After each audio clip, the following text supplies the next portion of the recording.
Why, hello and welcome to The Editor and the Alien, MST3K edition. And I am your co-host, J Ishiro Finney, author and alien in a human suit, author of such wonderfully talented and brilliantly written and illustrated graphic novels such as Case File Arkham 1 and 2. A story that if you like stories where men are men, women are gorgeous, and hell beasts from the abyss don't come with a trigger warning, and you like noir and Lovecraft, it really is something you should go buy. So go buy it. And with me is the night editor, Kat Rocha. Hello, everyone. And how are you on this wonderful Sunday evening? Oh, well, I think I'm the same as everyone else here, just kind of waiting on the edge of my seat to see if we're going to prevent the fall of Western civilization or if it's going to be cannibalism and Road Warrior next year. I was painting a Frankenstein light switch. That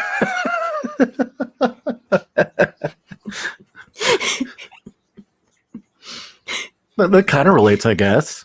I think so. I think yours is more thematically fitting. Both have monsters. Yeah. So, we're doing MST3K, but before we do another follow-up to our MST3K episode, as always, we know that, YouTube, they suck dick. How many dicks does YouTube suck? All of them. They suck all of the dicks. And when they're done sucking them, they shove them up their ass. Mm-hmm. Because, that really is what YouTube is. An ass full of dicks. And it's not very satisfying either. No. Just think goatsy, but no fun. So, because YouTube is just, a bunch of pile of shit and dicks, go email or go to your social media and tell everyone we're live right now, because chances are nobody knows. And hit thumbs up and make sure you're subscribed, not if it matters, but... No, it does matter, because it tells YouTube, hey, fuck you, we like good content. And more importantly, down in the description, you will see a link for BitChute. Follow us there. We'll get a Rumble account set up and start streaming from there and say goodbye to this pile of dicks. Yeah, we need to do that. Say goodbye to Dick Mountain. Dick Mountain. So how are you all tonight? And do you have any subjects regarding the Mystery Science Theaters that you would like us to talk about? Otherwise, we're going to talk about the ones that we actually enjoy. Endless Nocturne says that he's been binging retro horror to get ideas for his World of Darkness campaign. What specifically are you running currently, Endless? I have been very happy by the fact that I was able to put out all of my World of Darkness books recently on our shelves. They have never all been displayed all at once. So that made me very happy. Cooper Clark, guys, I'm just trying to write a review of Men in Black for my website. I don't want anxious political talk. Joking, it's your channel. Talk about what you want. Also, Ishii and Kat, are you guys doing okay? Overall, yes. Yeah, we're setting up our house. Mm-hmm. House is coming together. It looks nice. My office, I would say, is 100% done. Mm-hmm. I've been writing today. I'm probably just sleep deprived. My work has been very, very nice, but you know how it is. They've been giving me a lot of overtime, so I'm a little sleep deprived. But yeah, I mean, I'll be completely honest. I've been having my ups and downs, whether or not the American people are going to have the guts to defend life, liberty, and the pursuit of happiness, or if they're just going to bend over and, essentially become one great big blue third world country. And, it's kind of a hard thing to process. POC says he's never watched Mystery Science Theater. Well, how dare you, sir? Well, sir, you are in luck because pretty much the entire 10-year run is available for free here on YouTube. All you have to do is type in the name of one of the movies that we have been talking about, either that we will be talking about in this episode or ones we've talked about in the past, and you will find the entire hour-and-a-half long episode. I highly recommend doing so. All of these movies are... well, some are good and some are bad, but for good reasons, and it's all enjoyable. And I would recommend you start with the Mike episodes. It's Well, subjective. yeah, it's subjective because I suppose if you start with a Mike and then go to Joel, you get disappointed. Yeah, I mean, well, it all depends on why you're watching them. And the reason why I say that is because Joel definitely was trying to keep things in the idea of he's the host with two robots who are kind of stuck in junior high mentality. And so it's almost like a kid's show, but not. And then when you get to Mike, he totally threw that out the window. And no, this show is for adults. You know, they don't get two body because they were still running it at like prime time, but the show got decidedly more mature. Yeah, it was weird because Joel could never figure out if he was going to do adult humor or if he was doing a kids show. Well, and it kept waffling. I think he was trying originally to do it like Wonder Chosen, where it looked like it was for kids, but the things that they would say and do was like, no, it's not for kids. And then Joel got on the wagon and got really preachy and kept telling kids, well, don't do this at home now. And that's when it really turned into a kids show for adults. And it got, yeah. So I mean, they're still really enjoyable Joel episodes. So especially I'm not gonna say, with the bots making fun of him for being such a wuss. Yeah. So I'm not gonna say don't watch. Don't start with the Joel episodes. It's just the two eras are very different, right? Even from day one. Mike's first episode, by the way, is The Brain That Wouldn't Die. And just even starting on that episode, it gets decidedly more for adults. Yeah. Well, fuck. Half the movie takes place in burlesque shows and strip joints. So, yeah. Cooper Clark. I've only watched the Netflix reboot of Mystery Science Theater. It was okay, but I'm betting it pales in comparison to the original. I'm sorry you watched the Netflix version. I don't think there's a comparison. I really don't. I say watch the original show, then watch Film Crew. There's only 4 episodes, and then go to the first 5 years of Riff Tracks.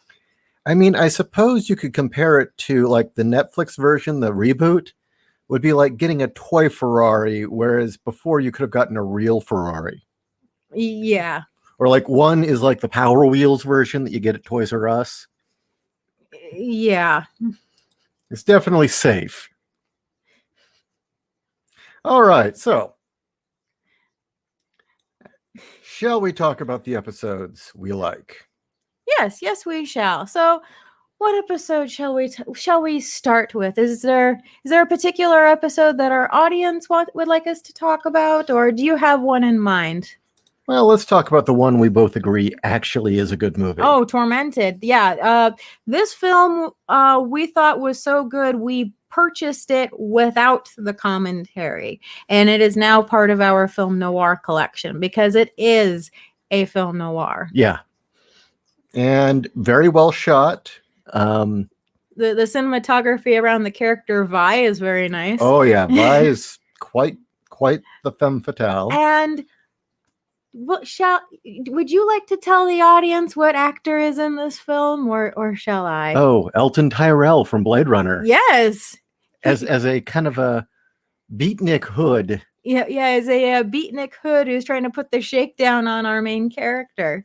It's weird. Yeah, Pops, I get what you're coming from. Yeah, usually people see him as Tyrell, or they see him as the bartender from The Shining. This very straight-backed, dapper, man, older man. And then, here he's this beatnik hood. Which is great. So what is it about this episode you like?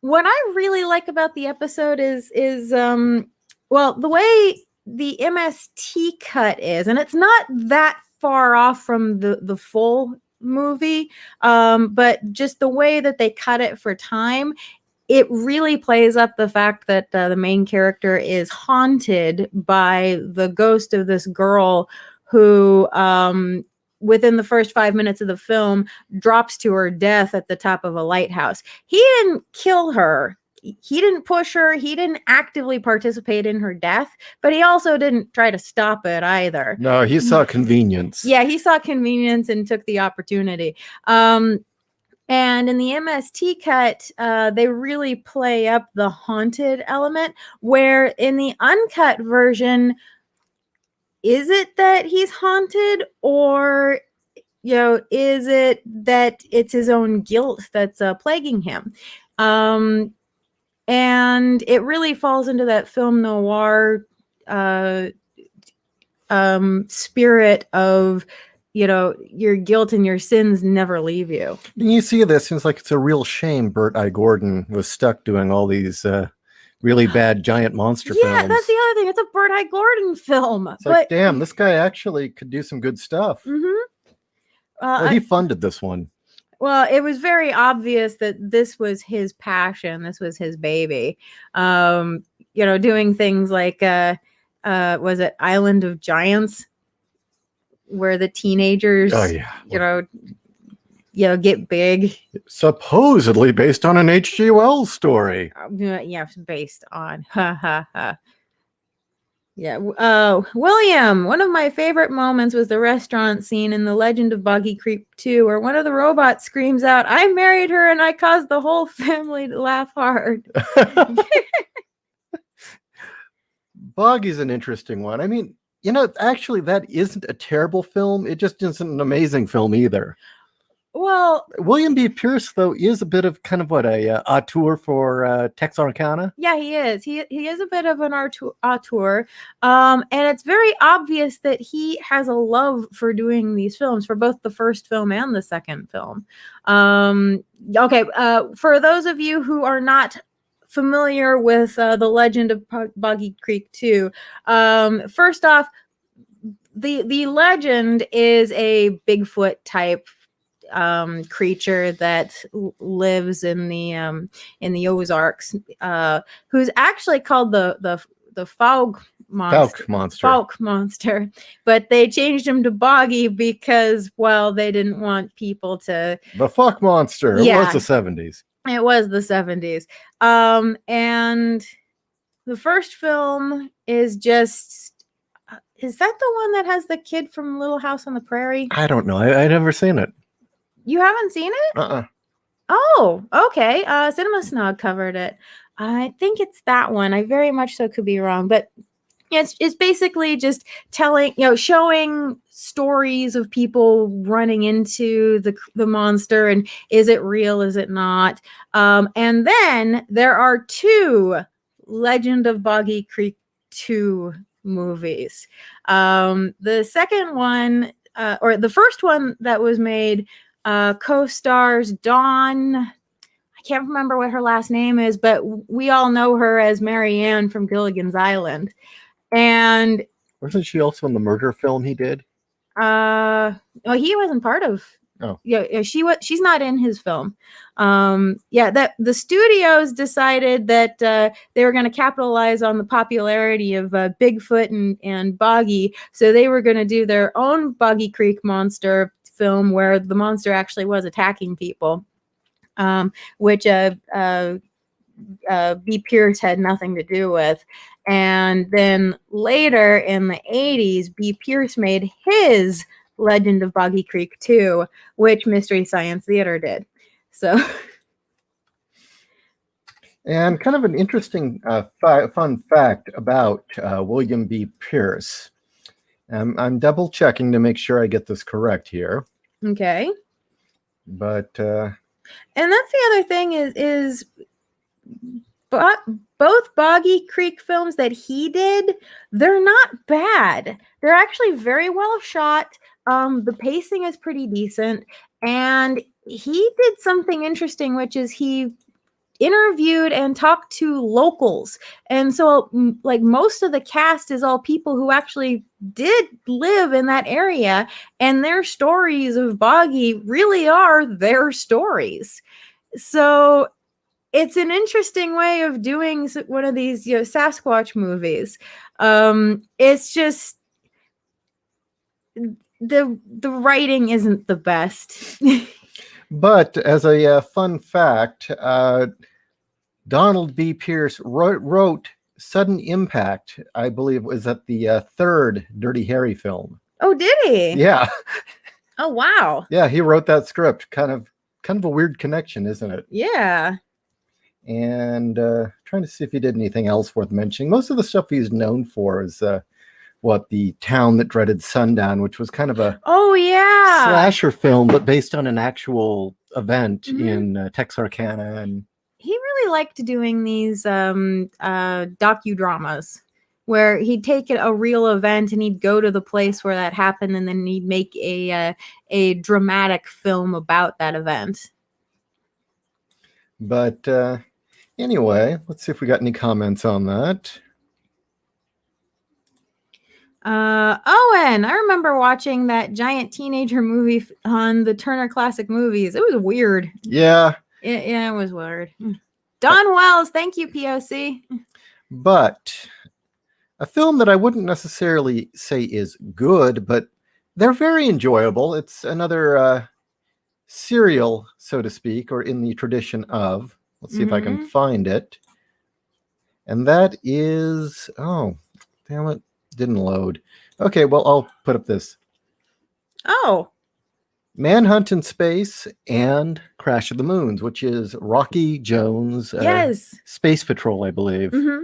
And these are fun. Actually, for the era, they were very well produced with the effects.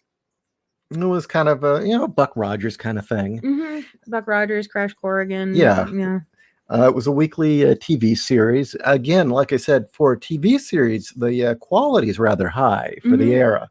But there's a fun story, a couple fun stories attached to it. This show, which I looked into, it had every reason to succeed, but was just plagued with problems. Non-stop problems. First being, the first season did well. But then, was it Dr. Newton or whatever? Yeah. There on the left, the old guy, died. And, you look at him there, it's like, okay, it's not that much of a shock. So they're down that character. Then the villainess who had come to Hollywood to hit it big said, you know what, I'm sick of this shit, and left. Never worked in Hollywood again, so she left. Then, what was her name? Was it Nuvina? Yeah, it was Nuvina. Nuvina here. She's so prim and proper, isn't she? Well, somebody realized she's hot. Yeah. And her career actually took off and she left. And so they kept swapping characters out, and this was hurting the schedule. But then to add insult to injury, Winky here on the right. Yes, that the Bucky character's name is Winky. Now, throughout the two MST episodes where they do these episode movies, right? Or they were shows strung together. Serials. Yeah. Well, it was a weekly show, but yeah. Oh, okay. But it was serialized. Winky, they kept making fun of the fact that Winky seemed kind of gay. And they kept making jokes about how he's always talking about how, he's got a girl waiting for him. And they even do that skit where he's alone in his basement. Yeah. And he's pretending like he's got all these girls in a hot tub upstairs, and his mom answers the phone. And they're always laughing when Winky tries to be a tough guy. All right. Well, here's the fun part. Winky might have actually been a tough guy. Yeah. Because between seasons, when they were off shoot, he got involved in a bank robbery with two other guys. Oh, shit.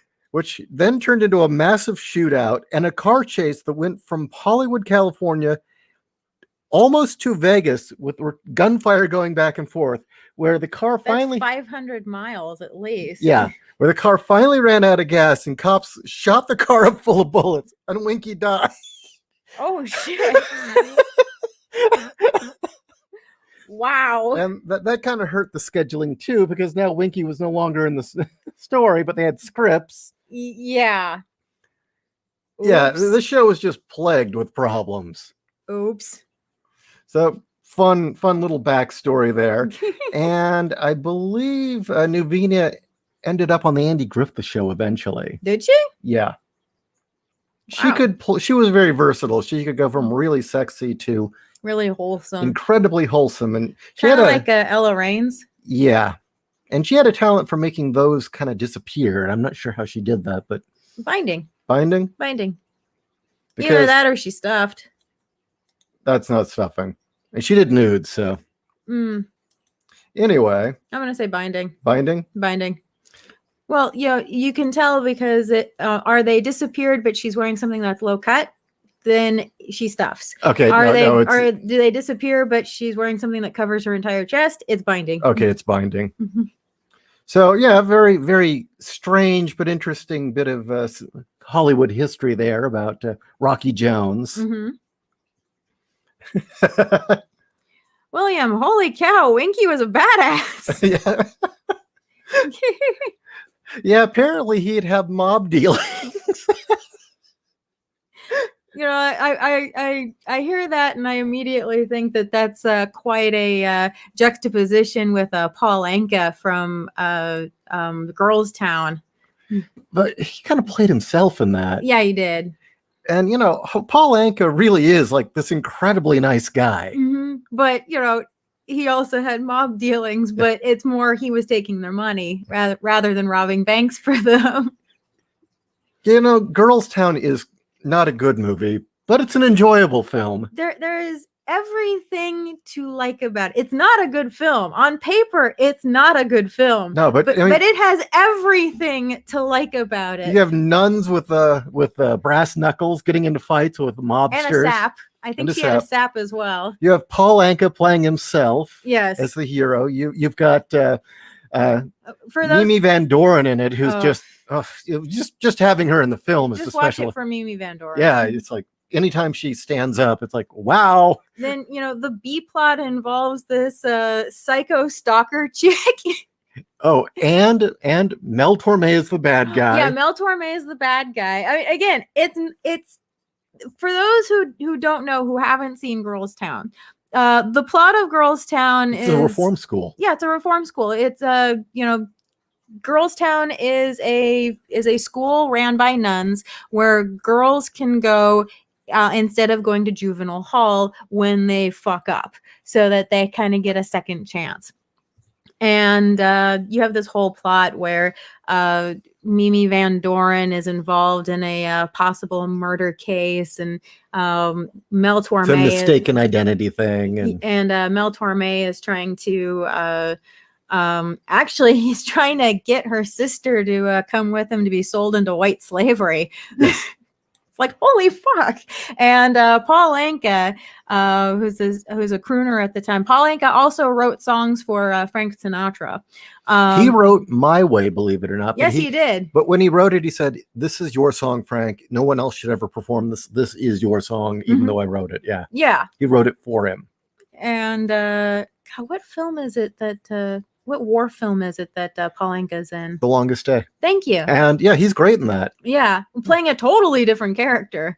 But highly enjoyable. Actually, for those of you who are not very versed with Mystery Science Theater, look up Girls Town. I highly recommend that as it's just funny. As one of the first films to watch. And the music.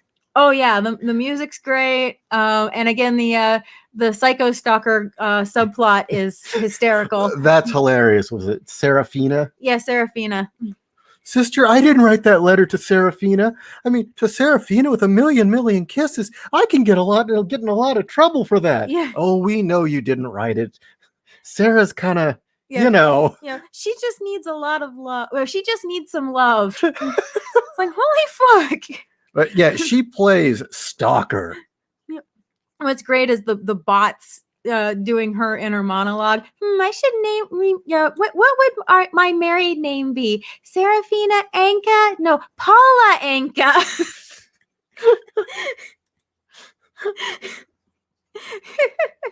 Oh, POC says Paul Anka is Canadian. I did not know that. Since he's the nice Frank Sinatra. There you go. Yes, he is the Canadian Frank Sinatra. Well, no. He's just, I don't know. That doesn't quite fit. But no. I think a Canadian Frank Sinatra would politely beat the crap out of you as he shakes you down. That is true. Or he'd apologize while he was doing it. Yeah. I still have to say that one of my regrets is that when we were on our honeymoon and we saw that Paul Anka was actually had a show while we were in Vegas, that we didn't do it. We wanted to go though. Yeah, it just the scheduling was off, but I do regret that we couldn't go see Paul Anka. LK, thoughts on the Master Ninja episode? Lee Van Cleef, Van Patten, comedy gold. Poor Lee Van Cleef. He was right off the set of Escape from New York when he did that show. Mm-hmm. That's just criminal. It is. Isn't that the last thing he did too? I think it was. Poor this Lee Van Cleef, man. His Master Ninja. Oh, that hurts. At least he was in Escape from New York. He was in Escape from New York, and he was always the professional. He didn't phone in his role, and even though it hurt him just to be standing talking to the main character, he still had his normal presence. Oh yeah, he had broken his leg while riding a horse. Yeah. And which had also been an issue with Escape from New York, but he toughed through it. Nobody knew. Mm-hmm. But Master Ninja, yeah, that is it. Also, wasn't it Demi Moore's in there? Yes. Yeah, she nearly gets raped. All right. Let's see some other fun ones that we really, really like. Well, we did Time Chasers already. Yeah, we already did that one. We did The Final Sacrifice. How How about this? Oh God, the wild, wild world of Batwoman. Another film that is not a good film by any means. Not even close. It is bad. My problem with Batwoman is there does get to be a point where the film has that weird effect on me, and I gotta name the effect, and that is where it doesn't matter how many times you watch it, no part of either that section or the entire film will stay in your memory. Yeah. And Batwoman has that problem with me, where after the scene where they're having the seance, I tend to blank out. The seance is legitimately funny. Yeah. And the fact that they're busting up through it because they can't handle just how bad it is. For those who haven't seen Batwoman, okay, put into YouTube Wild World of Batwoman seance. It is one of those things where it is so incredibly racist, it's hilarious. Yeah. I mean, there's racist humor where it's like, or you see old racism in a movie, and you're like, it was another time. But this is the kind of racism where it's so over the top. And Yes. it's like, this makes Charlie Chan look just utterly enlightened. Yes. Although I will mention that while Charlie Chan was played by a white guy pretending to be Chinese, I will say the actual Asians in the show were never portrayed as idiots. No, they weren't. They were actually smart. It was just Charlie Chan that was the nut. Yeah. And even then, he wasn't dumb. It's almost a Columbo thing. Yeah. But anyway, yeah. This is so incredibly racist. It's great. It's hilarious. Some other fun facts. One of the reasons Batwoman is so fun to watch is her gang of girls. Yes, her gang of girls. Now, with Wild World of Batwoman, I think it was, they had a shoestring budget, but they knew that what would sell this film was that they needed tons of girls. And the stripper club down the street had just closed. No, it had more than just been closed. He had been driving by. They were trying to figure out where were we going to get the hot girls. And the police were busting the owner and shutting it down. That's what it was, yes. And he sees all these hot women on the street, and apparently the director pulled over. Was that what, Rebane? No, it wasn't Rebane. It was I don't recall. Might have been Rebane. But yeah, apparently he pulled over and he's like telling her, hey, you girls need work? I got a job for you, and you don't even have to like get naked. No. And so all of Batwoman's posse are all strippers from this club, and you get gratuitous scenes of them lounging by a pool and wrestling for no reason. Yeah, there's a scene where they've got a horseshoe, and they're like each girl is pulling on the horseshoe, and I guess it's supposed to be hot because it's happening in the background of a exposition scene, but it's just confusing. Yeah. Now, another fun fact in it is one of the characters. I just know him as Vance from. He was also in Giant Spider Invasion. Yeah, he was Vance from Giant Spider Invasion. But one of the mobsters, or no, he was the mayor, wasn't he? Vance? No, he was the one of the investigators. I think he was from. Yeah, he was one of the investigators in Batwoman. Was actually a renowned actor who had been in all these noir and Western films, including Out of the Past, which is like this massive classic with Jane Greer and Robert Mitchum. But yeah, he's been in films with Mickey Rooney. He was this very successful tough guy actor for the most part, and in a lot of classics. And then in his later age, he did all these B films, like Batwoman, and he's then legitimately Giant funny Spider in that. Invasion. Yeah, he played the one of the two scientist heroes in Spider Invasion. Was he a scientist in Spider Invasion? It was him and the woman who we wondered if it was Adam Hale's. Yeah, I knew that she was a scientist. I couldn't recall if he was. I don't remember. Oh well. The most memorable thing about that film is the Hicks. Yeah, you've been hitting the buzz again. That's another weird one. We'll get to that film. Spider Invasion's an interesting film. Actually, yeah, we've got a bunch of things to say about Spider Invasion. But yeah, Batwoman is just so fucking bizarre. Yeah, and then the woman who plays Batwoman, Catherine Victor, she actually had a pretty decent career. Yeah, and I just know that she got that role because she had kind of fallen on hard times. And she was hooked up with the director. And I think she refused to show her face, and that's why she wears the mask the entire time. But she shows other things, so it's... Yeah, well, she's got this brooch that's just right there on her top with a chain. You can imply. So yeah, Batwoman's one of those just thoroughly bizarre films. It's like, how did this get made? Why did this get made? Yeah. So moving on, since we're talking about, this isn't a good film by any means, Bill Rebane's Giant Spider Invasion, with a lot of familiar faces. If you watch MST3K, there are a number of people in it that you've seen in other MST films. For those of you who are new to Mystery Science Theater, this is another one I highly recommend as your introduction to the TV show. And the most memorable part for that is, again, the one redneck, and who's also in Touch of Satan. Yes, he is in Touch of Satan. He had a pretty good career too.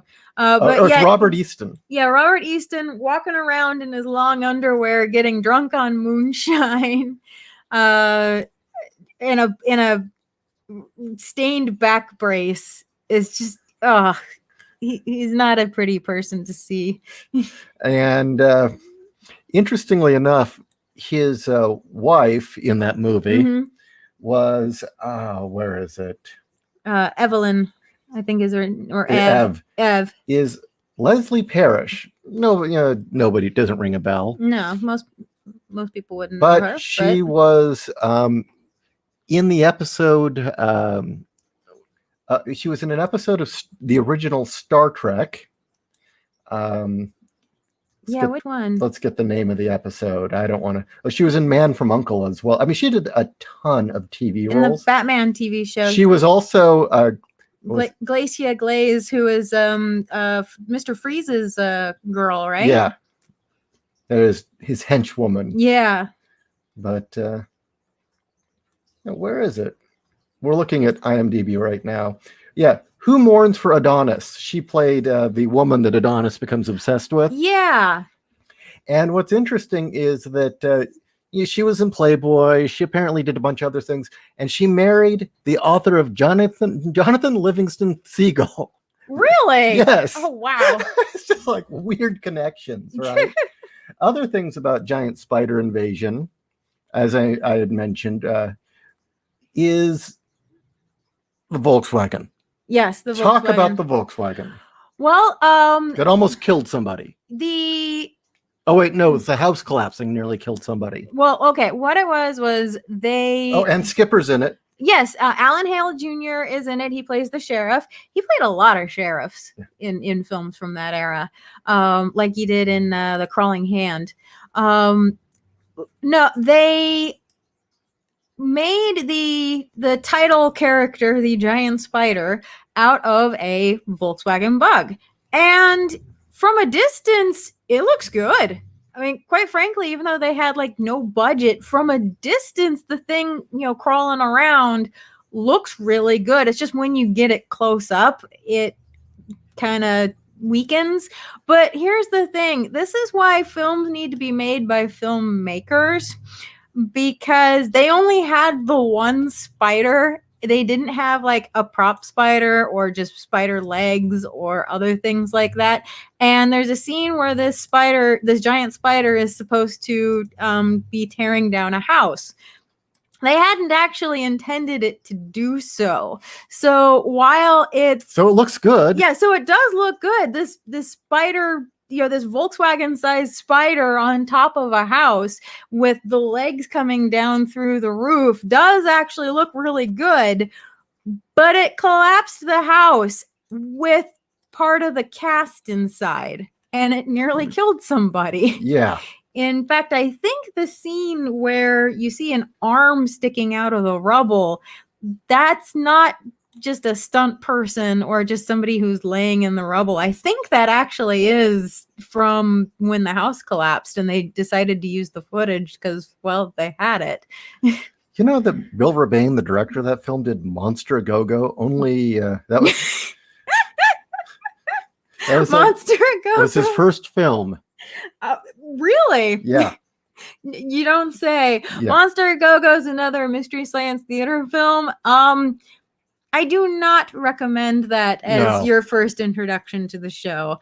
It drags. It drags. It doesn't drag nearly as much as The Creeping Terror the mixed up zombies. Oh my fucking god. The incredibly strange creatures who stopped living and became mixed up zombies.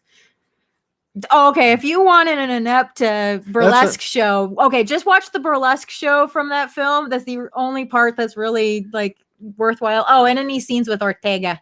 The thing is the mixed up zombies, that one is one of the many films like Zombie A Go-Go that we kind of refer to as a mind funnel. Mm-hmm. Is it doesn't matter how many times you watch it, you can't retain any of it. It just falls right out of your head. You came up with the term. So, okay, yeah, a mind funnel. It doesn't matter how much. Yeah, you just can't retain it. It's so nothing. Parts of it have finally, after nearly 20 years, been able to stick in my brain, but I really, it comes on our sleep rounds occasionally. It's like, I don't remember this scene. What movie is this? Oh, it's Incredibly Strange Creatures.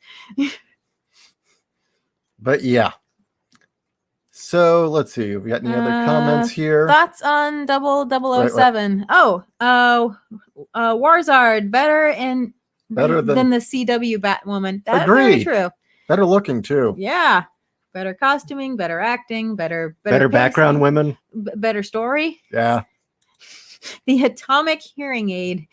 Yeah, I don't see how, what was it? Ratfink was going to take over the world with an atomic hearing aid. Well, the idea was that it was going to let him hear conversations around the world, but apparently, how does that work? Well, apparently all it did was make people dance. I don't know. LK, thoughts on 007? Neil Connery and the other actors from the real Bond movies star in an Italian Bond movie, and Neil has hypno powers. That one's good. Yeah. That one is really, really fun to watch. Yeah, it is. Well, and you can tell the entire cast is just having fun. Hamming it up. Yeah. And wasn't this also when Connery had left and they were all kind of sick of his shit? Yeah, it was. I believe it was right after was it You Only Live Twice? No, though. Well, maybe I don't. Yeah, you're right. It was after You Only Lived, and then he left. Yeah. And yeah, the cast Or was, is it Never Say Never? no, that was when he came back. Oh, okay. And the cast was kind of sick of his shit. Yeah. The thing about 0007 was he shows up at the airport and there's the band that's supposed to be the Beatles playing without their instruments plugged in. Yeah. And they're just there in the background for some reason. Like, what the hell? William, does anyone remember the episode that the film was a Canadian sci-fi horror with a character named Lothar and an ancient alien conspiracy? Well, there was... No, Zatorus wasn't an alien conspiracy. No. No, okay. Canadian sci-fi horror with a character named Lothar. That sounds really familiar. No, it's not Darkwan. How about Autor? Ator. Oh my! It's all over for you, Autor. I like the fact that Autor, that film, it was a Cave Dwellers, as they called it. Yeah, it was Cave Dwellers. The barbarian hero in that, Miles O'Keefe, loves that episode. Yeah, he thought it was hysterically funny. But of course, Miles never took himself seriously. Miles didn't get into acting. He was a prison guard. Yeah, he was a prison guard that somebody saw. It's like, damn, you're built. Would you like to run around in a loincloth? And he said, sure. And yeah, so the fact that he's never taken himself seriously and never took his acting seriously, I think, is the great thing about him. Yeah. Horrible pain and being crushed by giant spider props is temporary. Art is forever. Very true. POC, I just watched that Neil Connery movie recently. It's kind of dull. Not with the commentary. No, the commentary is great. All right. So we talked about Batwoman. Let's move on to one of your favorite terrible films, and Which it is one? terrible. Oh, Future War. I thought we've talked about Future War. I don't think so. No? Okay. Well, anyway, we will talk about Future War. Yes. Oh, no, we were trying to figure out if you could actually save the plot of Future War. That's what it was. Oh, you know what it was? We got segued into talking about Future War, but we haven't actually devoted time to it. So that's what it was. But Future War, a biblical allegory about aliens who enslave humanity, and one escapes to Earth, and as it would happen in the Bible, they used cyborg velociraptors to hunt him down. No. This was before velociraptors were an in thing. They are T-Rexes. They are tiny T-Rexes. Hand puppets. They are tiny hand puppets of T-Rexes. That kill a homeless guy at the beginning for absolutely no reason. And I believe they use footage from Corman's Galaxy. I don't remember which one. I think they use footage from a Corman film. The one where the maggot rapes a woman. I'm going to take this and hit you in the head with it so hard you're going to fly over there. No, my favorite line. Oh, that film has so many good lines that, just if they pop into my head. Yes, it is. That's where Zadar was in the horrible Borg outfit. Yes. But no, the great thing is the female protagonist in this film is a ex-prostitute who who now runs a halfway house for druggies, who are all incredibly overweight for some reason, and everybody wears plaid. This entire film was sponsored by the Plaid Council, but she is on the fence whether or not she wants to be a nun, and you get her inner monologue randomly sometimes, and there's a scene where she's flipping through. It's a scrapbook, and she says, I did some questionable things when I was younger that I just don't want to remember. And then Crow goes, that's why I made this scrapbook. Showing pictures of all the people that she knew in her gangbanging days. It's just what the hell? Oh my god. Yeah, you know the episode's good when again 20 years later you're still laughing about quips. And the amazing thing is our kickboxing hero, the Discount Van Damme in the film, yes, actually went on to be one of the agents in the Matrix. Yes, he was one of the agents. He was one of the Agent Jones, I think. Yeah. Yeah. Von Vile, how about the movies Rocket Ship XM and Agent of Harm? Agent of Harm. Agent for Harm is one of your favorites. Oh, it is. It totally is. We talked about that last week about Cardigan Man, and the only thing he actually did was called the Archery Commission of Vienna. That's it. He pawned off his job on everybody else, including the scientists. He lets the scientists die. Getting, what was the virus eats him to death? Yeah. There's no, you go. He's like, no, don't worry about me. I took the antidote. And then it turns out the antidote doesn't work. But the thing was, we found out he always played smarmy. Yeah. Because, you know, when he was on that episode of Next Generation, he was playing the exact same freaking character. He was just as smarmy then. Yeah. Oh, God. As for Rocket Ship XM, we own the episode. It's a memory funnel. Yeah. I watched a couple of times and I can't recall a single scene. So sorry. Horrible. The villain costume design clearly informed Battlefield Earth. Headcanon Future War is the canonical prequel. Yes. The plot makes about as much sense. Yeah. It's pretty Scientology, I guess. Space dinosaurs. I love how dog collars are not a fashion sense. It's actually a bad thing in that one. What is it? The aliens use us for work because we have these. And he points at his hands. It's like, well, but then they've got robots that have those too. So why do they need you? Mr. Talum. I'm one of the most watchable movies. Oh, Lamau, sorry. One of the most watchable movies they did was Overdrawn at the Memory Bank. Sure, it's cheesy, but it's a fun movie. Oh, we talked a lot about that last episode. We got deep into the history of that one. Mm-hmm. And the story it came from and the influence it had. And yeah.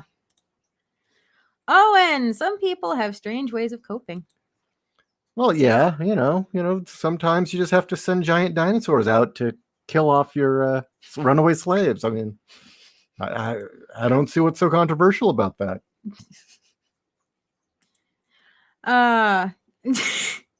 Devil Doll. Oh my God. This one has had a lot of debates. What, as to whether or not it's a good film? That too, but you know, first it has Haywood Floyd in it. Yes, it has William Sylvester. God, that's another guy that had a weird career. Did a bunch of A and B list films in England, including Gorgo. Yes, we'll talk about Gorgo, which was a big deal in the UK. It was actually a big A-list film at the time. Oh yeah, Gorgo was huge. It was actually partially funded by the government. He did all those films. He was in 2001, and then he was in Riding with Death. Yeah.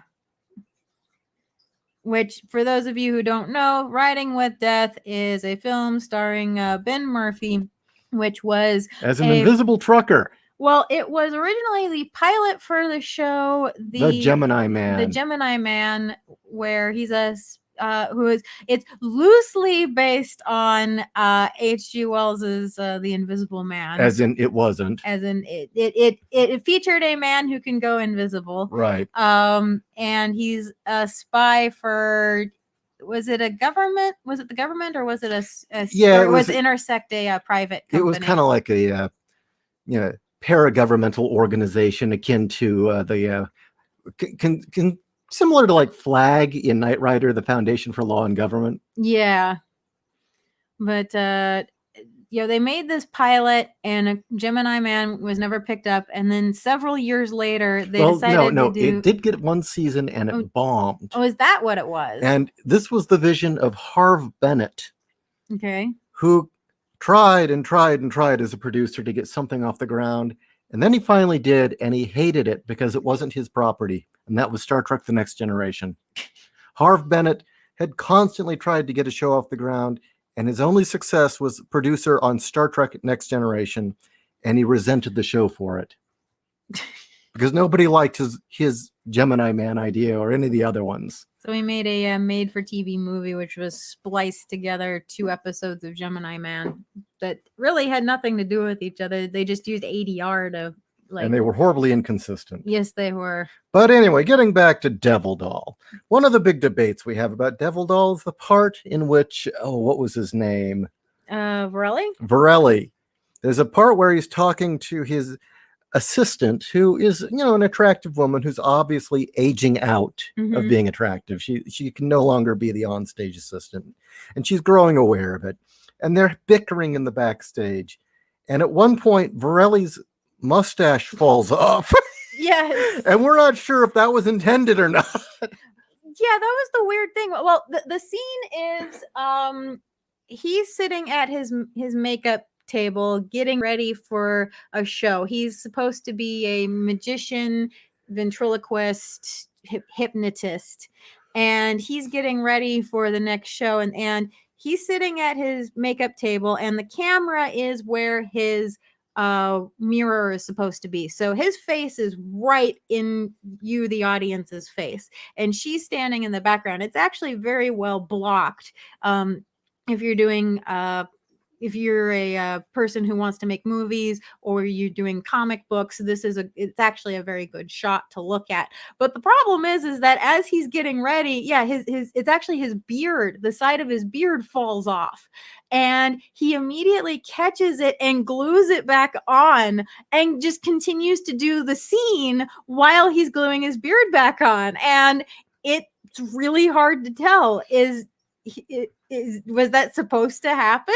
Or there is a good film in Devil Doll that's slowed down by bad effects and a dummy that doesn't look like a dummy. Well, also the unfortunately, all the scenes with William Sylvester, it's not that he is a bad, he's a great actor, but the dialogue and what they have him do just takes for fucking ever and is boring, and it really gets to the point where it's padding. It's padding. It's there just as filler. The real story is happening, of course, with the ventriloquist and his possessed dummy. And yes, that is supposed to be a vent doll, but they couldn't afford an actual vent doll, so they got paper mache doll and made this thing instead. And I think it falls apart at one point. But yeah, I mean, there's a good film in there somewhere, but there's a lot of films where I feel like, if you just edited, 10, 15 minutes out, it'd be enjoyable. Yeah. Oh, and the quote at the bottom is funny because on stage, Varelli is eating a ham sandwich and the doll wants some, and Varelli tells him you can't. And then that becomes a joke that Mike and the bots continue for the rest of the episode about how the doll just really wants ham. Well, then sit there and Varelli puts the doll in a cage and just sits there. You're an ugly puppet, Hugo. Yeah. An ugly puppet that no one can love. No. Hugo, she said you were ugly. Like, really, is that all? Nothing more. Just you're ugly. I'll write that down. You're ugly. Oh my god. Okay, let's talk about it. Thoughts on Manos, The Hands of Fate. It's a classic, but it is a great episode. Is it a great episode or overrated? Overrated. I mean, it's the fact that Manos exists that I think makes it so infamous. I mean, the film itself is like this really inept attempt at a Charles Manson type movie. Yeah, actually, it's almost in the same category as Incredibly Strange Creatures, where it's almost hard to retain. But no, the thing is you watch it; it is directly influenced by the Manson family. Mm-hmm. He's got well, he said as much. The clan of how so? I believe the director said as much. I don't remember that. I thought that was... No, the director said, these horror movies and slashers make a lot of money. Anybody can do it. I'll get rich. Mm. He was from dentistry school. No, it wasn't dentistry. Oh, what was it? Oh, it was fertilizer. He sold fertilizer. He was a fertilizer salesman. The director of a shitty film sold fertilizer, and he's also the creator. The makeup artist, the effects guy is Torgo, and no, it wasn't him. I forget. I just know that the legs he wore them backwards. No, the effects guy was the master. That's what it was. But yeah, Torgo wore the legs that he was given backwards. He was supposed to look like a satyr. And it gave him lifelong pain that eventually led to obituate abuse Yeah. that killed him. Mm-hmm. But now the thing is Manos, Manson. You live out in the desert on a compound with a bunch of women, and you've got the one other guy at the compound who's subordinate and doesn't get to get laid. I mean, well, Tex got laid, but you get the met, And the question is whether or not the 9-year-old is too young. Yeah, that really is the plot. it isn't really the class. It's just how did this thing get made at all? Mm-hmm. He funded it. Yeah.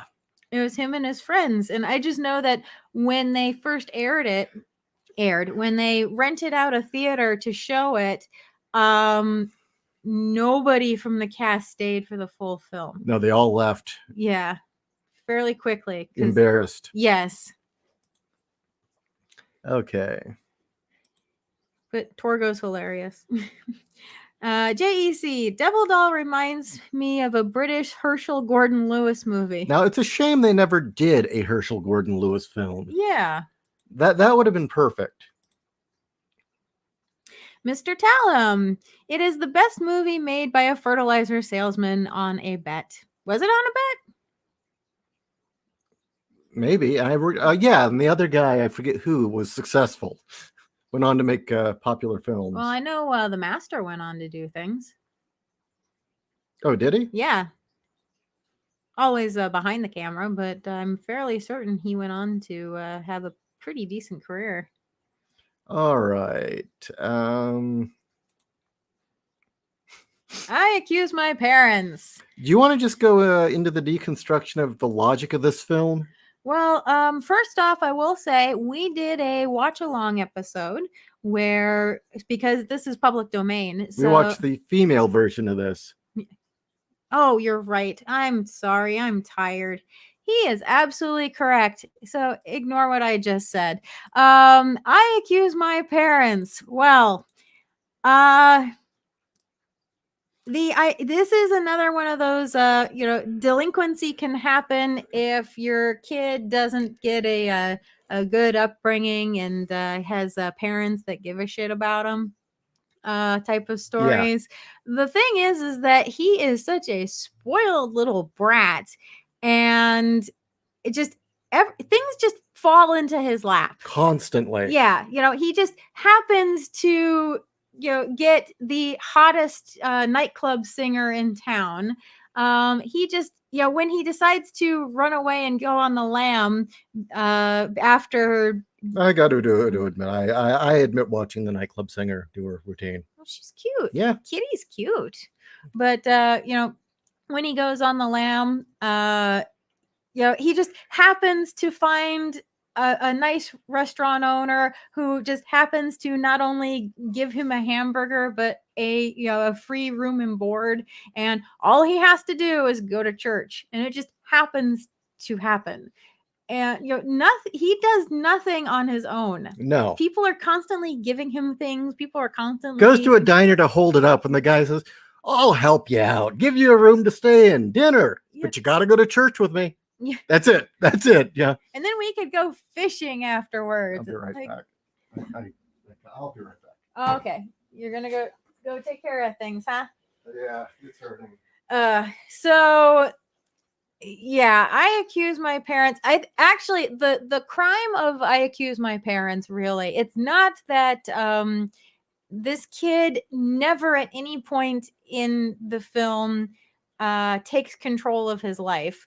Never at any point actually does something on his own. The entire time people are just handing him things. He's just handed like an essay contest award. He is just handed a job right out of high school. He is just handed a hot girlfriend. He's handed a place that he can stay when he thinks he's going to be arrested for murder.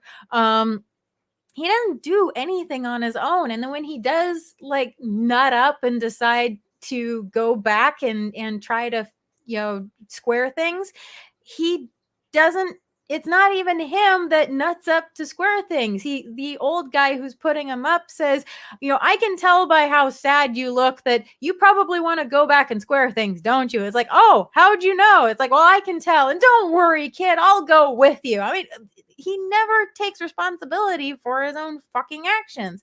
And then the beautiful cherry on the shit sundae is the film ends with, we proudly support our boys who are overseas in the war, and we've sent this film to them. Yeah, you're a soldier overseas away from home, and you're going to see this spoiled piece of shit, have everything, given to him. Yeah, that's really patriotic there.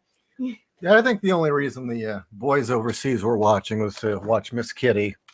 Yeah, because Miss Kitty. And then they all left. And then they all left. Because Miss Kitty, she's nice. Yeah, actually, I like her because she wasn't trashy. She wasn't trashy at all, actually. And she wasn't trashy, but she also wasn't wholesome. Mm-mm. She was just honest and a good person. And, she was a great character, actually. Ricky, it's called Manos, the Hands of Felt. Oh, because of Torgo. Mr. Tallum, the other delinquent movie I like is Girls Town. Oh, you missed us talking about it. Yes. We got in depth on that one. Yes. But anything with Mimi Van Doren. Oh, she's so fucking hot. Mm-hmm. Fuck Marilyn Monroe. Give me Mimi. Jesus. Ricky, my mom thought I Accused My Parents would inspire a mutiny.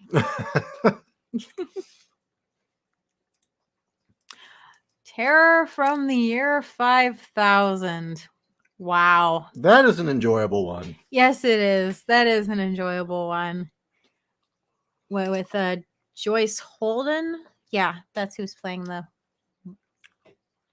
woman. Where to begin with this one? Okay. Scientist has an island, builds a time machine. Mm-hmm. Aliens start sending him stuff. They begin trading with, or not aliens, people in the future. Aliens. Yeah, they're mutants from the future, start trading things with him. Or is this the aliens like in Repo Man, where aliens are really time travelers? The daughter's a whore. Oh my God, she's a whore. Get into that. Oh, well, yeah, our main female protagonist here, from moment one is trying to get into the pants of our main male protagonist. Even though she's already engaged. Yeah, even though she's already engaged. And she purposely plays the two men off of each other. And when her fiance figures out pretty quickly what's going on, he decides, you know what, I don't need you in your whoreness. I'm gonna go play with my time machine instead. And and by the way, this is all in her father's house. So in her father's house, she's fucking another scientist while her fiance is in the basement playing with the time machine.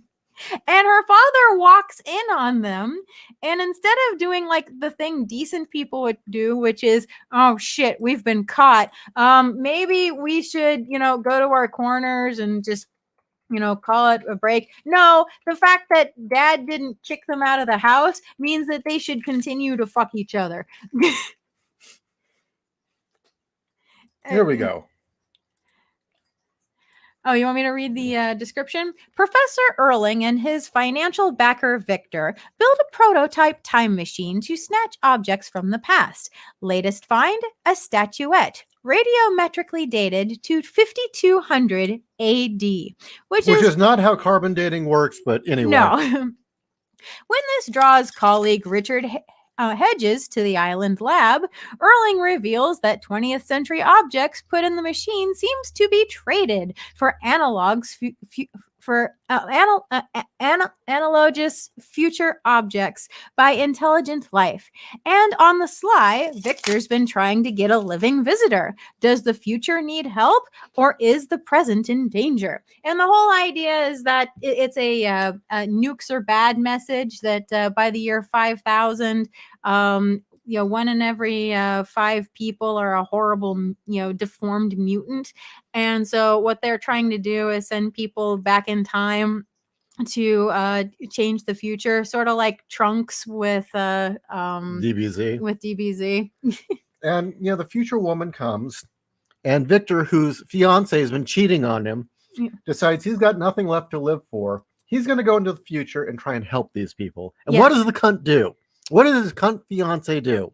She tries to stop him from going into the future where he can bang a whole mess of future honeys. And it kills him and her and the woman from the future. Yes, it does. And it's very... And yet this is shown as heroic. Yes. It's like, wow. Oh, and the film takes a break in the middle to go see a movie. Yeah, they stop in the middle of the film to go see I Was a Teenage Frankenstein. Oh yeah, and the gardener's a peeping Tom. Yes, Angelo, the peeping Tom gardener, who is peeping on the whore daughter, and she's scandalized, which of course leads her to go fuck the other scientist. How dare you, Angelo? I only whore around. No. The scene that's great is he's in his shack saying, "How dare they accuse me of peeping on her, a man my age?" And then he lifts the magazine, and it's basically a Playboy. Yeah, he pulls out the centerfold. Yeah, and it's got fucking cartoon wacky music.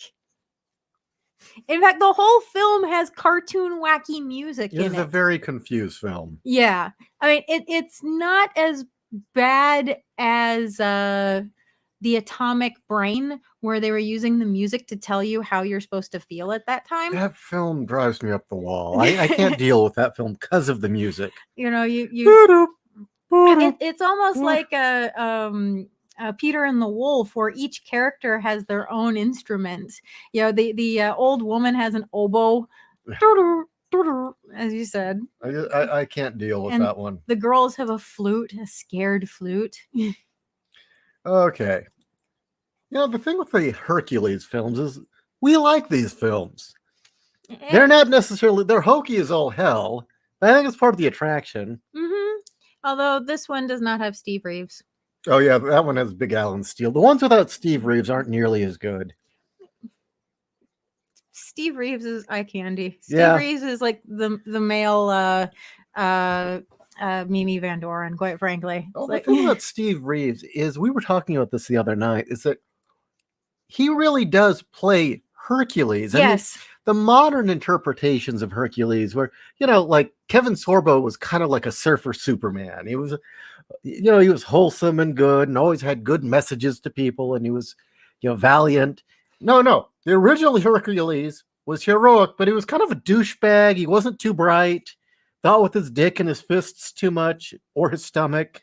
Yeah, that somewhere along the line, the Italian films started trying to make Herc a philosopher, and he's just not. No. And although I did like that the Lou Ferrigno ones, they did sort of go back to the original roots. And I'm shocked Mystery Science Theater never did the Lou Ferrigno ones, because they are batshit. He punches a bear into space, and it becomes a constellation. Yes. And you see it fly into the atmosphere, just like in Superman 4, basically. But yeah, the Hercules films are fun. Mm-hmm. Hercules versus the Moonman's fun because you've got these bizarre Aztec gods that are going to crash the moon into the earth.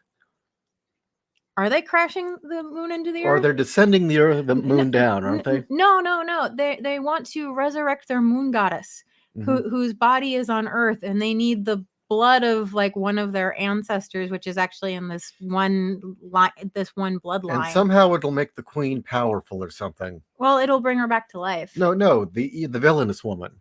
Oh, with the cans.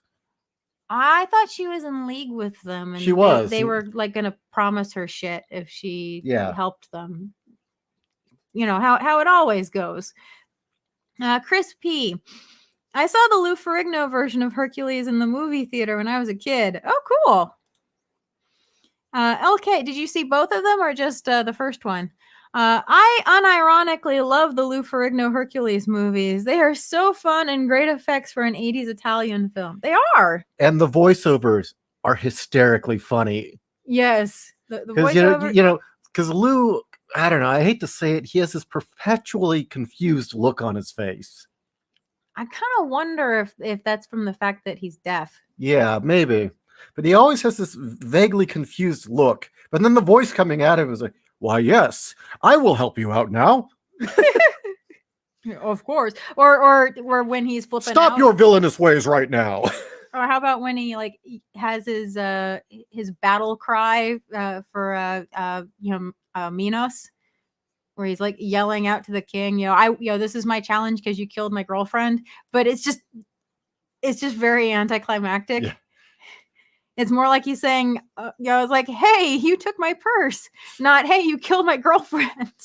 Okay, one of my favorites. I love hobgoblins. I mean, it is the embodiment of one of those bizarro screwball 80s comedies that was made on a shoestring budget. Rick Sloan, yes. And just all the little backstories and... Well, shall we tell the audience who's in this film? Oh, well, yeah, actually, the cast is kind of interesting. Supposedly, the actress who played Harley Quinn is in it. Yeah, the original Harley Quinn from the Bruce Timm anime. And Spotsworth from Team America. Yes. Plays the MC at Club Scum. Yes, that's Spotsworth. Also, bizarrely enough, the guy who plays Nick... Because, there's jokes, well, Nick went on to... play Pong in his underwear while drinking beer. Actually, no. Nick went on to play in the pawn shop scene of Pulp Fiction. Yes. Nick is also a movie set EMT. Oh, is he? Mm-hmm. Are you sure? Yes. I thought that was Jody from Was that Touch Jody? of Satan. Yeah. Was that Jody? Yeah. I thought Nick did too. Or Nick did stunts or something like that. I think it was a stunt man. That's what it was. Okay. And the other fun thing is you can online find, I think, the commentary where they brought the cast back like 20 years later and had them talk about their roles. Oh, Fantasia. Oh, yeah. Fantasia. She dated Weird Al. Yes. Weird Al Yankovic dated Fantasia around that time. For those of you who haven't seen Hobgoblins yet, and this is another one I highly recommend for those new to the series, Fantasia is the phone sex operator. Yeah. So, yeah. And it's a horrible Gremlins knockoff. The humor is really lowbrow. Yeah. Right. Well, hell, the pinched frigid girlfriend even has the necklace of fake pearls around her neck, like every pinched girlfriend does in every cartoon. We get into rake fights. Yes, they get into rake fights. And we couldn't tell whose fantasy was it that the entire truck of soldiers wheeled up. Was that Daphne's fantasy, or was that was Daphne's fantasy? That she'd get to bang all of them? Yes. Yeah, that was Daphne's fantasy. But yeah, it is degenerate. It's bad. There are probably no redeeming qualities to it other than it is just mindless enjoyment. I actually talked to Rick Sloan on Twitter a few times, telling him how much I enjoyed it. Yeah. And it's got the Fontanelles. Yes. Who's actually kind of a post-punk goth band who was, had a name in LA and the LA scene in the 80s, and they're actually good. Mm-hmm. And the theme for Adventures in Awful. Yes. Kiss Kicker. Yeah, Kiss Kicker. I actually tracked down their EP and copied all the songs for you. Because they're not available. They should re-release their album. They should. as of this moment, you cannot purchase any of the Fontenelle's work. If they would set up a Bandcamp account, I totally would give them money. Yeah. Okay. Mr. Tallum, I too talked to Rick Sloan about how I loved it. And I like that he remade it. Yeah. Yeah, normally I would have frowned upon doing that, especially because he then references a lot of the jokes from Mystery Science Theater in his remake, but he knew exactly what he was doing. He knew exactly what he was making. Yeah. He had a very specific audience in mind. And he knew that having it riffed was going to make him more money. Well, he gave Mystery Science Theater his original film, knowing that they were going to savage it, and he's like, that doesn't matter. It's still going to get his name out there. It wasn't like with Time Chasers, where it's the opposite of Time Chasers. In Time Chasers, they were so offended. Yeah, it's like, you actually savaged us. It's like, yeah. It's like, what did you expect? Like, holy fuck. But no, Sloan was like, yo, bring it on. More. The more you savage it, the more people will pay attention to it. Mr. Sloan, I'm curious. Did you replace your brains with rat turds? Like, yes, I it was a good deal, so I decided to go with it. Chris P. Arlene Sorkin was the original Harley Quinn in Batman. She'll always be the only Harley Quinn, in my opinion. I agree. This Juggalo character, I don't know who the fuck that is. That's not Harley Quinn. I just... This bizarre feminist whore Juggalo thing just is not Harley. I think the barometer that DC had completely 100% lost their way and was never coming back was when you had Suicide Squad with Harley making out with Deadshot, and she likens her vag to a clown car. Yeah, that was pain. Like, this is never coming back. This is gone forever. Ricky, didn't Tom Servo's mother make a cameo? Yeah, his mother, get out of there. No, what are you doing in this film, mother? The gumball machine in the background of Hobgoblins? Oh, yes. No, I was thinking, I'm like, no, that was Touch of Satan, but where he had grandma. Yeah. But no, you're right. And I also like when they did the commentary, for the remake of Hobgoblins. The guy who played Kyle, there was always, what do you think of the performance of the new Kyle? I think he did such a better job than me. I mean, I felt he really could relate to the character he was playing in the phone sex. He did such a better job than I ever could. Wow. And the thing is the four main characters got the joke. They were obviously enjoying making Hobgoblins and coming back. The woman who played Fantasia was clearly there for money. And boy, she had nothing but terrible things to say about the role and Rick Sloan. Yeah. She was bitter. It's like, look, you marketed yourself as a whore. Why are you mad? Yeah. Your entire career was that way. I think what it was I thought she had said that there was a time in her life that she had tried to put behind her, and because of MST it had come back. You know, it's kind of like in Mitchell, the hooker in that. Oh, who ended up marrying Yanni. Yeah. That is bizarre. It's very, very bizarre. And you know what? I'll mention Mitchell. I like Mitchell because, you know, it really was a pilot for a show. And I think they did make episodes, but it was just never went anywhere, and they crammed it into a TV movie. Mm-hmm. The thing I like about Mitchell is he has almost no redeeming qualities. Yeah. That is the point. He's an unlikable cop. Yeah, Jodan, he is he's unlikable, he's drunk, he's lazy. And he screams at that kid, which was great. Yeah, he screams at a kid. Takes bribe money.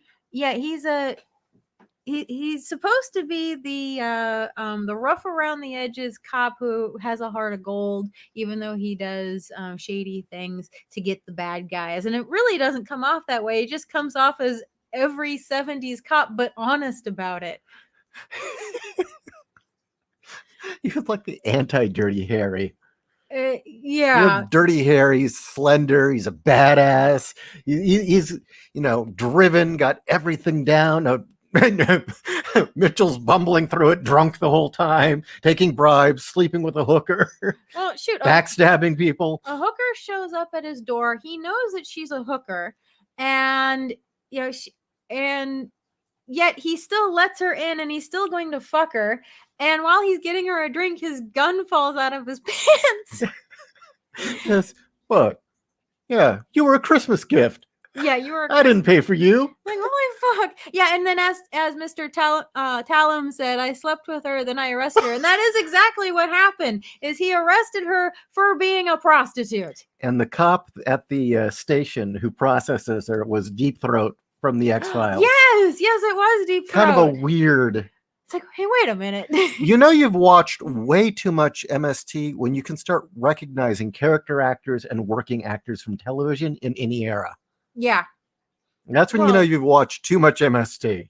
Or just weird cinema. I mean, last night we were watching a Fritz Lang film, and I'm looking at our lead actress. I'm like, God, she looks familiar. And then but Joan Bennett was a big name. I know, but we'd seen her in Scarlet Street, which is a great film. But we rarely ever saw her young, or at least I had rarely ever seen her young. But she tilted her head a certain way, and I went, holy fuck, that's Elizabeth Collins from Dark Shadows. See, and Madame Blanc from Suspiria. So I just figured that you'd recognized her from all the noir films we've watched. Nope, I recognized her as Elizabeth Collins. I mean, you were the one that picked out Scarlet Street to watch. Mm-hmm. But nope. With Edward G. Watt Robinson in it. Yeah. And the other guy that always played an asshole. Oh. Which is a fun story in itself. But anyway. LK, better Jodan jokes in Mitchell or Final Sacrifice? Oh, sorry, Final Justice. Final Justice is amazing. Get her on. I mean, the film itself is like this weird mishmash of an actual cop drama. And I don't know, this comedy. It's like, is this a comedy? That outfit he's wearing. He's got that literal 10-gallon hat. It's like, is this what Italians think American cowboys are? I think so. But they made all these spaghetti westerns. How could they get it so wrong? And it's like he punches the what is it? The butler, or is it the maitre d'? Hey, was there really a Maltese Falcon? Why, yes, monsieur. Boo! Yeah, I was like, what the fuck? He's just such an asshole. Oh my god. Well, Final Justice did give us Gusio. Yeah. The thing is Jodan. He shouldn't have taken the joke so personally. I mean, he was really offended by the MST episodes. But in all fairness, he is a good actor, and he's been in a lot of good movies. That is true. Yeah. Bar one, but Dirty Harry doesn't have a folk song about him. That was the cherry on top, too, was that stupid song. While he's fucking the hooker. My God.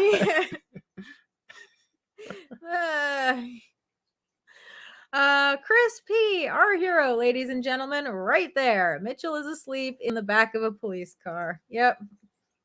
Mr. Talum, I watch Santa Claus Conquers the Martians every year around now. Watched it a few days ago. Good. We actually do the same thing. We watch Santa versus the Martians and Santa Claus. Yes, which are both classics. Yeah, I think Santa versus the Devil takes the... Although we got the uncut version of the Santa Claus, which for those of you who haven't seen it is a Mexican Santa Claus film. Where he fights a devil. He fights a devil named Pitch. And that film is off the rails. It really is. The fact that Santa's workshop is not staffed by elves, but dead children. Yeah, by children who are in limbo because they weren't baptized, because they all come from heathen countries. Well, no, because it's the Mexican children. Oh, that is the Mexican. They were just children who died and weren't baptized. Yes, they were all orphans. And then there's this random ballet with demons. Yeah. And unfortunately, the full cut of that is nearly lost. If you ever catch the full ballet, which is like 4 minutes It's actually long, worth watching. it The Hell is. Ballet, Yeah, the Hell Ballet. And the doll, the giant doll. Oh, Jesus Christ. Yes. The dream sequence where all these evil, like, Raggedy Ann dolls Start harassing the little girl. Yeah, and telling her that she needs to steal. Lupita. God, And- that film is very, it gives you a different, it really does give you into a view into the religious thinking of, you know, the Mexican Catholic culture. You know, and then you start to understand where, you know, Saint Death can come from, and where Yeah, Santa Muerte or Dia de it starts to all really make sense. Well, but then you have the fact that in Santa's castle in the clouds, no, he's not in the North Pole, he's in Mr. the Merlin, clouds. Yeah, he has Merlin the sorcerer give him drugs, who makes drugs for him to give to the children and their parents, mainly their parents, when he goes to and I like Earth. And I like the Santa Claus statues in the movie are treated the same way they treat saint statues, and they believe, you know, if you throw a rock at the statue, Santa feels it. Yeah, and if you talk to the statue, Santa hears you. Yeah. Yeah. Saint Claus, yeah. So it's an idol. It is an idol. Such a word. As for Santa Claus Conquers the Martians, you know, I always liked that film as a kid, so that kind of stuck with me. And I kind of like the fact that it's anti-Soviet propaganda. Yeah. It is. You know, the thing is, it's actually kind of on the money, too. It's not wrong about wanting to do away with family and traditions. Mm-hmm. So that's quite enjoyable. And I don't know, the abuse they heap out on Droppo in the commentary is quite enjoyable. Mm-hmm. And Santa versus the Martians is so batshit that I purposely dropped a reference to it in World War Kaiju. When the Martians show up, the leader is named Bomar. Yes. After Bomar from Santa versus the Martians. Mm-hmm. Is it Bomar, Gurmar, Momar, and the dad was called... Oh. Yeah, Boy, Girl, Mom, and... Kimar? Yeah, he had a weird name for some reason. I think it was Kimar, because he was supposed to be king. Oh, is that what it was? Kimar? Yeah. But yeah, that's a fun one. Let's see. Mr. Tallum, Santa Claus is really disturbing. Yes, it's very Latin Catholic is what it is. Yes, it is. Oh, it has the same Latin Catholic vibe as the El Santo films do. It does. But like the other thing is it has that weird subplot story of, you see all these different kids and their problems, and then you have, you know, you have the three boys who are orphans, who are delinquents, who are going to have a life of crime, and Pitch is very easily able to sway them to his way because, well, they're poor, you see, and so of course they're going to do crime because they're not going to have presents this year. Where Lupita, she's poor, but she has both a mother and a father who love her, so therefore she's able to fight Satan and be a good girl, and thus she gets rewarded. And then you have the poor little rich boy whose parents don't really want to be around him. They want to go out and party and have fun. If you need love, play your piano. They do. They say that to him. They say, if you feel lonely, you can play your piano. We're going out now. We won't be back tonight. And it's fucking Christmas Eve. And they tell him we won't be back tonight. And how does Santa get his parents to come home and care about him? He gets them drunk. He gives them the cocktail of remembering. Yeah. So that they'll get drunk and remember they have a son. Like, oh yeah, we have this kid at home. Maybe we should see him. It is Christmas Eve. What I love is, here's the cocktail to remember. It's like, well, we should drink it then, because I'm sure there's somebody we're forgetting.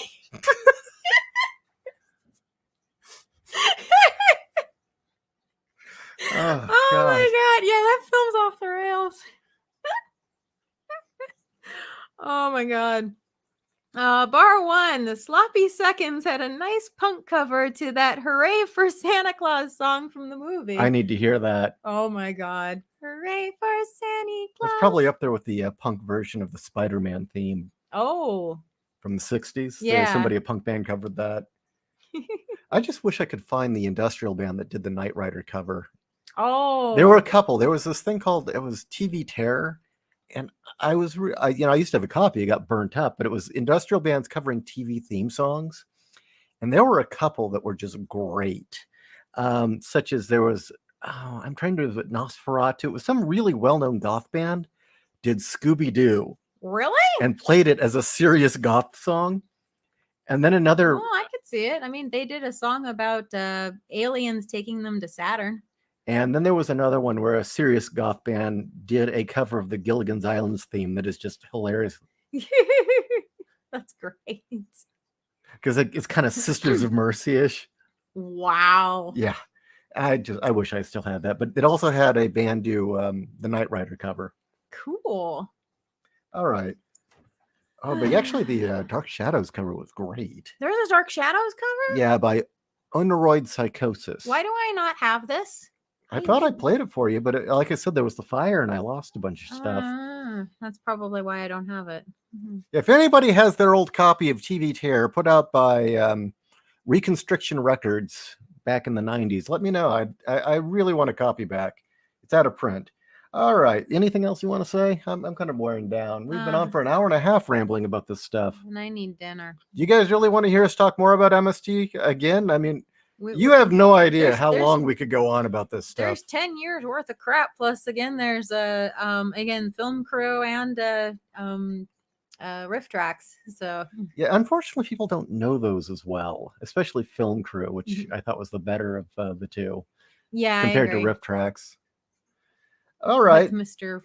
Rhino, not Mr. Honcho, Mr. Rhino. Mr. Rhino. One more thing before you all go. As always, please suggest episodes or episodes you'd like us to discuss about.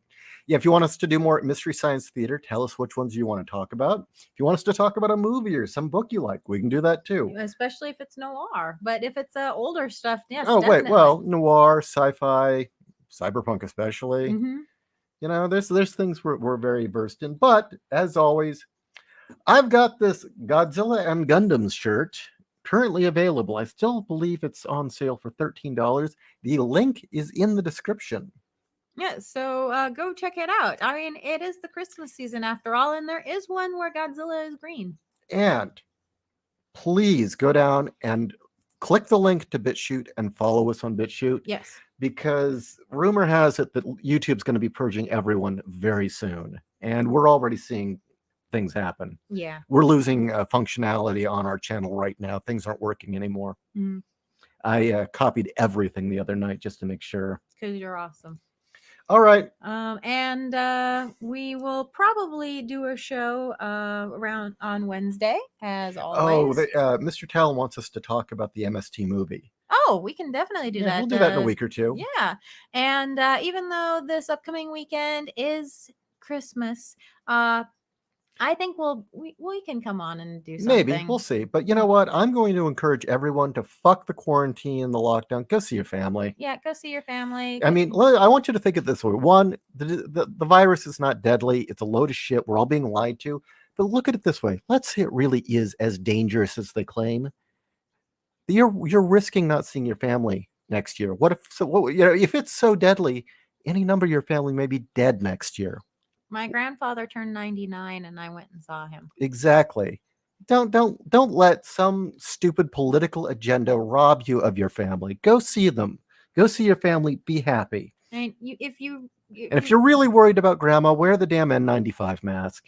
Make sure it's M95. A piece of cloth doesn't get. Again, if you can smell dinner through your mask, it's not protecting fuck all. So. Oh, we talked in depth about Teenage Werewolf last week. Mm-hmm. I like that film actually. Yes. It's cheesy and hokey, but it's actually a good movie, just like Mole Men. Mm-hmm. Or Mole People. Mole People. Okay. Good night, everyone. Good night, everyone. Thank you so much for joining us.